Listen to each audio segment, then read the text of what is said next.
వడ్డీ కాసుల వాడి వద్దనే కాసులు కాజేసిన ఘటన అనేక మలుపులు తిరుగుతుంది. దేవుని సొమ్ము స్వాహా చేసింది ఒకరు, రవికుమార్ ఆస్తులు రాసుకుంది మరొకరు. ఆస్తుల బదిలీ మరొక జేబులో పడింది. రెండు బలమైన ఆంబోతుల కొట్లాటలో లేగదొడలు నలిగిపోయినట్లుగా పరకమణి కేసులో రాజకీయ కొట్లాటలో ఒక మంచి పోలీసు అధికారి ప్రాణాలు విడిచినట్లుగా గుసగుసలాడుతున్నారట. అప్పుడు ఒత్తిళ్లకు తలకి ఇప్పుడు ఒత్తిళ్లకు ఎదుర్కొని చివరకు విగత జీవిగా మారిన సతీష్ కథ కల్లోలాన్ని సృష్టించింది.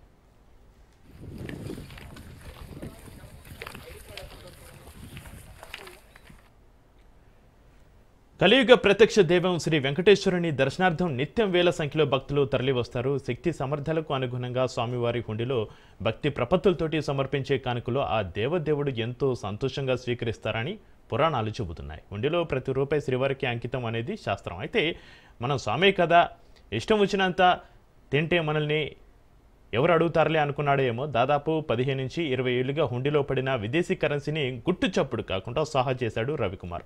పేరుకే పెద్దిజేరు స్వామి మఠంలో గుమస్తా. ఆస్తులు చూస్తే ఎంతటి అధికారులైనా కళ్ళు బైర్లు కమ్మాల్సిందే.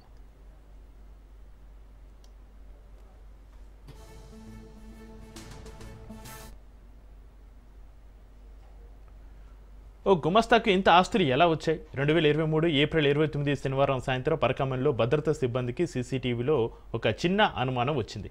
రవికుమార్ కదలికలు అనుమానాస్పదంగా కనిపించాయి.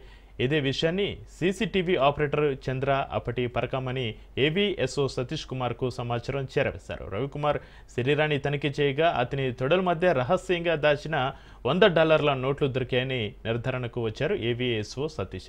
తిరుమల 1 టౌన్ పోలీస్ స్టేషన్లో ఫిర్యాదు చేశారు సతీష్ కుమార్. దీంతో అప్పటి సిఐ జగన్మోహన్ రెడ్డి, ఎస్ఐ లక్ష్మీరెడ్డిలు కేసు నమోదు చేసి విచారణ చేపట్టారు. ఈ కేసులో సతీష్ కుమార్ ఫిర్యాదుదారుడిగా ఉన్నారు. అనంతరం అనేక పరిణామాలు, ఒత్తిళ్లు, రాజకీయ ప్రమేయంతో టీటీడీ విజిలెన్స్ అధికారి సతీష్ కుమార్, రవికుమార్ ఏకంగా లోక్ అదాలత్లో రాజీ కుదుర్చుకున్నారు.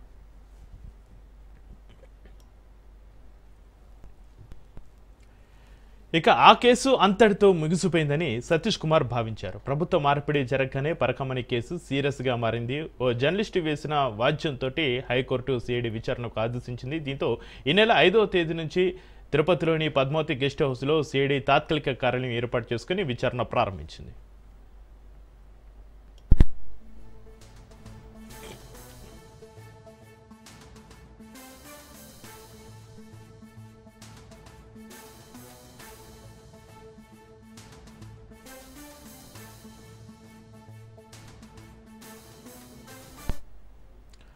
పరకమణి కేసులో ఫిర్యాదుదారుడిగా ఉన్న సతీష్ కుమార్ను సిఐడి చీఫ్ రవిశంకర్ అయ్యనార్ విచారించారు. అప్పుడే పలు కీలక విషయాలు బయటపడినట్లుగా సమాచారం. అనంతరం 14వ తేదీ విచారణకు హాజరు కావాల్సి ఉంది. కీలక దశలో కేసు నడుస్తున్న తరుణంలో సతీష్ కుమార్ 14న ఉదయం సిఐడి విచారణకు హాజరయ్యేందుకు రాయలసీమ ఎక్స్ప్రెస్లో A1 బోగిలో బెర్త్ నెంబర్ 29లో ప్రయాణిస్తున్నాడు. తర్వాత ఏమైందో ఏమో రైలులో బయలుదేరిన సతీష్ కుమార్ శవమై తేలారు.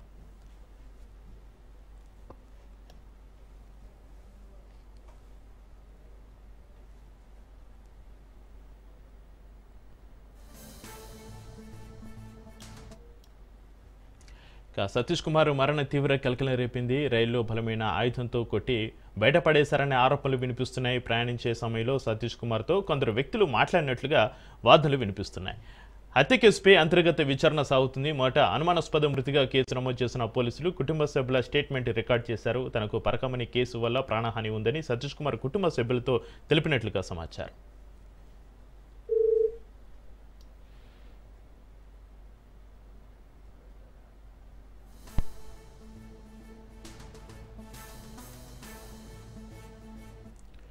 స్వయాన తమ్ముడు శ్రీహరి ఫిర్యాదుతోటి హత్య కేసు నమోదు చేశారు. అయితే చిన్నప్పటి నుంచి పేదరికాన్ని జయించేందుకు సతీష్ కుమార్ చాలా కష్టపడినట్లుగా సమాచారం. ఎస్సీయూలో పీజీ చేసి 2008లో కానిస్టేబుల్గా ఎంపికై ఆధన్లోని పోస్టింగ్ పొందారు. 2013లో ఎస్ఐగా పోస్టింగ్ పొందాడు. 3 ఏళ్ల పాటు వివిధ ప్రాంతాల్లో చేసిన తర్వాత టీటీడీలో విజిలెన్స్ ఇన్స్పెక్టర్గా, తర్వాత ప్రమోషన్ తోటి ఏవీఎస్ఓగా 9 ఏళ్ల పాటు విధులు నిర్వహించారు. ఒత్తిళ్లకు గురి చేసి కేసు మాఫీ చేస్తున్న వ్యక్తులు, ఒత్తిళ్లకు లోబరుచుకున్న వ్యక్తులను కఠినంగా శిక్షించాలని కుటుంబ సభ్యుల నుంచి డిమాండ్ వినిపిస్తోంది. మాజీ ఏవీఎస్ఓ సతీష్ వల్ల తమ్ముని మాట్లాడుతున్నాము. ఈ విషయము నిన్న కూడా మీడియా వారికి తెలియజేయడం జరిగింది. మళ్ళీ ఈరోజు కూడా మీడియా వారి కోరిక మేరకు మళ్ళీ మాట్లాడుతున్నాను, నా వాయిస్ ఇస్తున్నానండి. ఇది మాజీ ఉన్నతాధికారులు, ప్రభుత్వ పెద్దలు ఇది చాలా దీంట్లో పెద్ద కుంభకోణం ఉందని మేము అనుకుంటున్నామండి. పక్కాగా ఇది చాలా కిరాతకంగా దారుణంగా హత్య చేయడం జరిగింది. దీని గురించి త్వరితగతిన దర్యాప్తు చేసి ఈ సమస్యను పరిష్కరించాలని సీఎం గారిని కూడా మీడియా మిత్రుల నుంచి కోరుకుంటున్నాం. హత్యగా ఉంచబడ్డ మాజీ ఏవిఎస్ సతీష్ వల్ల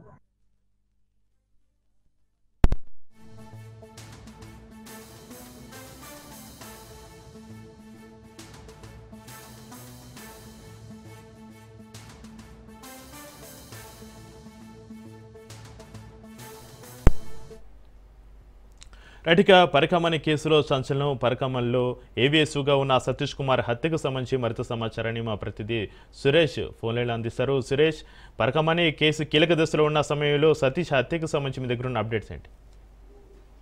రైట్ చక్రి, అయితే పరకామణి కేసులో కీలక దశలో విచారణ సాగుతుంది. ఏదైతే ఫిర్యాదుదారుడు మాజీ ఏవిఎస్ ప్రభుత్వ రైల్వే సిఐ సతీష్ కుమార్ ఈ విచారణకు హాజరు కావాల్సి ఉంది. నిన్న తెల్లవారుజామున ఆయన రైల్లో రాయలసీమ ఎక్స్ప్రెస్ ప్రయాణ సమయంలో అనుమానాస్పదిగా రైల్లోంచి పడిపోయాయంటూ మొదటి కేసుగా అనుకున్నప్పటికీ అది హత్యగా పోలీసులు ఉన్నతంగా నిర్ధారించారు. ఆ తర్వాత మృతుని సోదరుడు ఫిర్యాదు మేరకు హత్యగా కేసు నమోదు చేస్తూ దర్యాప్తు కొనసాగిస్తున్నారు. తాజాగా ఇప్పుడు కొన్ని నిమిషాల ముందు అనంతపూర్ ఏదైతే ఘటన జరిగిందో ఆ ప్రాంతంలో ఈ సతీష్ కుమార్ మృతి చెందిన సీన్ ని రీకన్స్ట్రక్షన్ చేశారు. ఇందులో పోలీస్ శాఖ ఉన్నతాధికారులు అందరూ కూడా పాల్గొన్నారు.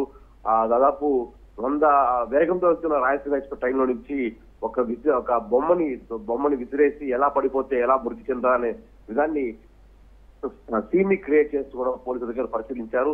ఈ వీడియోలన్నీ కూడా డ్రోన్ కెమెరాలతో చిత్రీకరించారు పోలీసు అధికారులు. పూర్తిగా ఇది హత్య అంటూ కూడా నిర్ధారణకు వచ్చారు. నిన్న వైద్యులు కూడా బాడీ స్కాన్ చేసిన తర్వాత బలమైన గాయాలు ఉన్నాయంటూ కూడా తెలిపిన పరిస్థితి కనపడుతుంది. తాజాగా దీనికి సంబంధించి డిఐజీ షీమోషి, అలాగే సిఐడి డీజీ రవిశంకర్ అయ్యర్, జిల్లా ఎస్పీ జగదీష్ పూర్తి స్థాయిలో దర్యాప్తు చేస్తున్నారు. 12 బృందాలను ఏర్పాటు చేస్తున్నారు. ఇప్పటికే సతీష్ కుమార్ ఎవరైతే మాజీ ఏవిఎస్ ఉన్నారో ట్రైన్ మొన్న రాత్రి 13వ తేదీ రాత్రి 11:53 ఆ ట్రైన్ ఎక్కేందుకు 2 వీలర్ వచ్చిన వీడియో కూడా సీసీటీవీ ఫుటేజ్ బయట వచ్చింది. ఆ రకంగా ఆయన చేతిలో ఒక బ్యాగ్ కూడా ఉంది. దానికి సంబంధించిన పరకామణికి సంబంధించిన కేసు దస్త్రాలు కూడా అందులో ఉన్నట్టుగా సమాచారం ఉంది. ఎవరైనా పేర్లు బయట పెడతాయని అనుమానంతో హత్య చేయించారా, సుపారీ ఇచ్చారా అనే కోణంలో పోలీస్ శాఖ దర్యాప్తు చేస్తుంది. తాడిపత్రి కోమలి రైల్వే ట్రాక్ వద్ద ఆ డెడ్ బాడీ దొరికిన తర్వాత పూర్తిగా సీన్ ఒకసారిగా మారిపోయింది. మొదట అనుమానాస్పద బుద్ధి అనుకున్నారు. తర్వాత పోలీసులు పూర్తిగా వైద్యుల నిర్ణయం వరకు హత్య అంటూ నిర్ధారణకు వచ్చారు. ఇక్కడ పూర్తి స్థాయిలో ఈ పరకామణి కేసు 100 కోట్ల స్కామ్ గా అటు బీజేపీ నేతలు జనసేనతో ఆరోపిస్తున్న క్రమంలో పూర్తిగా ఇది వెనకాల ఎవరున్నారనేది పూర్తిగా దర్యాప్తు చేయాల్సిన అంశంగా మారిందని చెప్పుకోవాలి. ఒక పోలీస్ శాఖలో ఉన్నతాధికారి మృతి చెందడం, ఆయన చంపేశా అని చెప్పుకోవడం పూర్తిగా ఆ ఊర్లో ఉన్న వాళ్ళందరూ కూడా ఒక్కసారి శోకంతో మునిగిపోయారు. గతంలో కూడా ఆయన విచారణకు వచ్చిన సమయంలో నాకు ప్రాణహాని ఉందంటూ కూడా సతీష్ కుమార్ ఏవిఎస్ తోటి స్నేహితులకు బంధువులు చెప్పిన పరిస్థితి. దేవస్థానం ఏవిఎస్ కూడా కొంతకాలం పనిచేసిన కారణంగా ఇక్కడ చాలా మంచి వ్యక్తిగా పేరొందారు. తాజాగా ఈ కేసుని పూర్తి స్థాయిలో పలుకోణ దర్యాప్తు చేయాల్సిన అంశంగా పోలీస్ శాఖ భావిస్తుంది. మొత్తం 12 బృందాలు ఈ హత్యకు సంబంధించి ఛేదించే పనిలో ఉన్నారు. చక్రి.